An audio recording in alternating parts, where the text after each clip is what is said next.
warahmatullahi wabarakatuh. Salam teman-teman di pembelajaran kedua di tema 4. Insya Allah hari ini kita akan belajar banyak hal. Sebelum itu, yuk kita berdoa dulu. Tangan di depan dada, siap berdoa. A'udzubillahi minasyaitonirrajim. Bismillahirrahmanirrahim. Rabbi shrahli sadri wa yassirli amri wahlul 'uqdatam min lisani yafqahul qawli. Rabbi zidni ilman warzuqni fahman. Amin.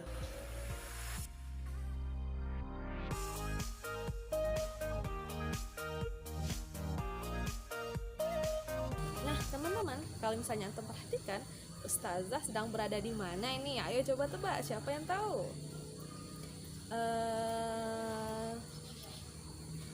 Tebakannya, cluenya, Ustazah sedang berada di sebuah tempat di sekolah kita. Kemudian tempat itu ada banyak rumput. Letaknya di dekat parkiran. Dan biasanya pada hari Senin kelas 1 dan kelas 2 selalu berkumpul di sini. Ayo apa? Silahkan tulis di kolom komentar. Enggak, bercanda ya. Ustazah akan lihatkan ya Ustazah berada di mana. Dadah, Ustazah lagi ada di lapangan rumput. Nah, itu tempat kolam renang kita. Dan itu tempat antum biasanya bermain. Tuh ada kolong-kolongan, ada besi-besi itu ya, tempat antum biasanya bergantian bermain bersama teman-teman waktu kelas 1 itu. Nah, teman-teman, antum ingat tidak? Ketika antum bermain, ternyata terjadi sebuah keberagaman. Nah, antara antum dan teman-teman yang lain itu tidaklah sama. Ada mungkin antum yang bermain bersama aulat, ada juga antum yang bermain hanya bersama dengan banat. Nah, tidak apa-apa.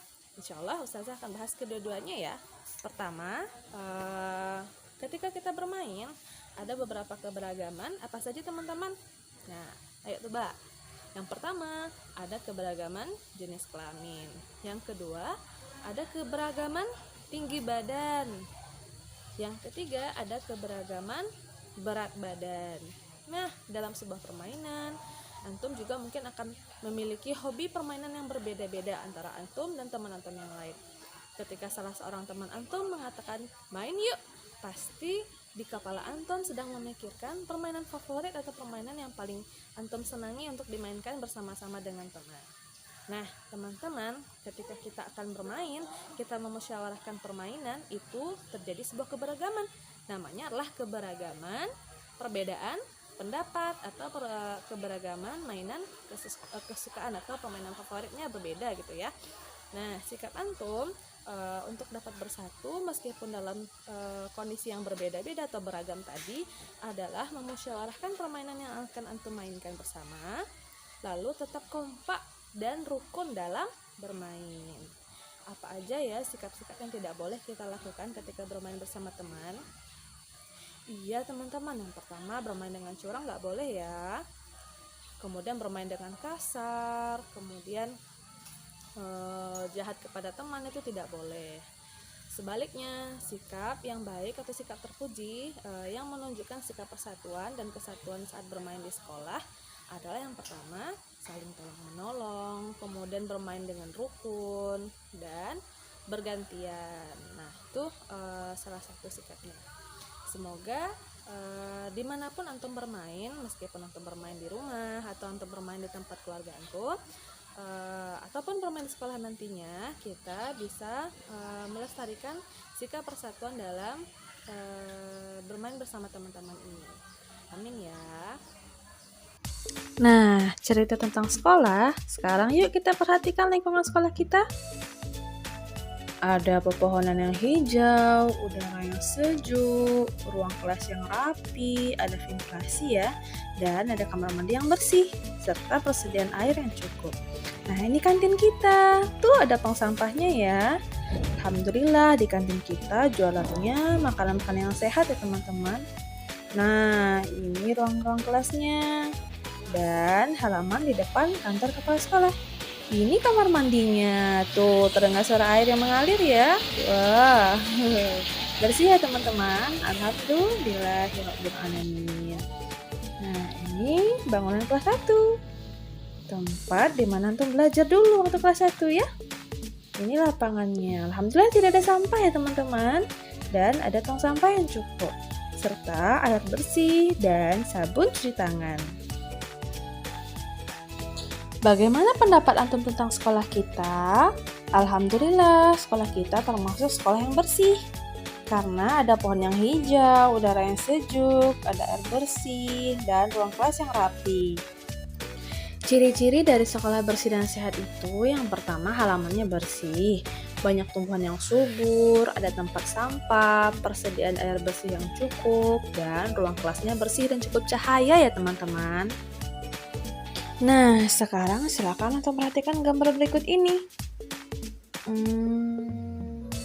Betul teman-teman, sampahnya berserakan ya, seperti tidak ada tong sampah.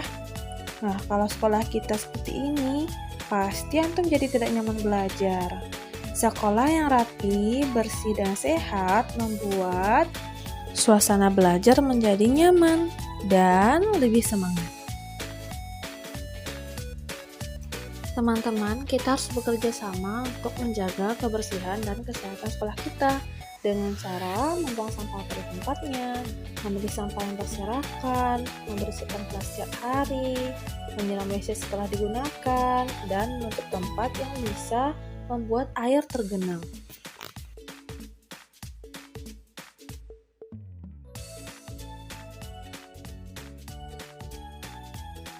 Ciri-ciri dari sekolah yang kotor dan tidak sehat itu, sampahnya berserakan, udara yang kotor, airnya kotor, sekolahnya gersang, tidak ada tempat sampah, dan sekolahnya bising oleh suara pabrik atau kendaraan.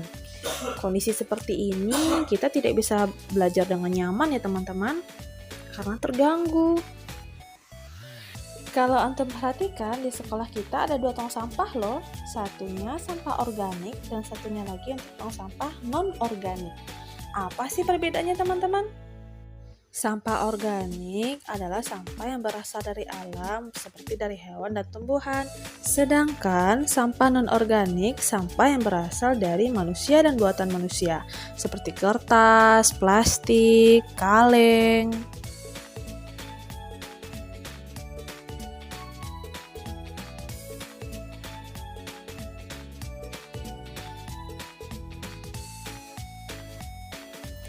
Teman-teman, kita lihat bentuk tong sampah ini seperti segi 4 ya, memiliki 4 sisi, 4 sudut, dan 4 titik sudut. Nah teman-teman, sekarang kita belajar bangun datar segi 5 dan segi 6 ya, dan pola bangun datar. Pertama, Ustazah akan ingatkan antum lagi tentang pelajaran kita pada minggu sebelumnya, yaitu ada sisi ya teman-teman, kemudian ada sudut dan titik sudut. Nah, sudut itu adalah pertemuan dari 2 garis.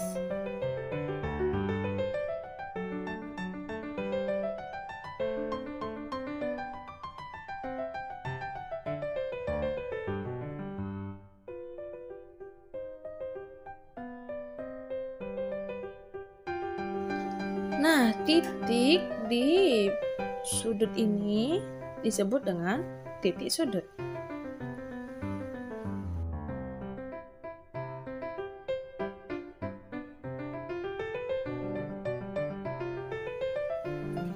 Sekarang kita belajar pola bangun datar. Apa sih Zah pola bangun datar itu? Nah, pola bangun datar adalah bangun datar yang disusun berbaris mengikuti urutan tertentu.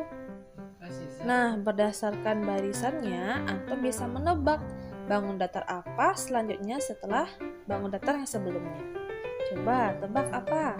Nah, betul. Setelah bangun datar segi 4 adalah bangun datar segi 3. Sekarang silahkan kerjakan tugas yang berikut ini ya teman-teman.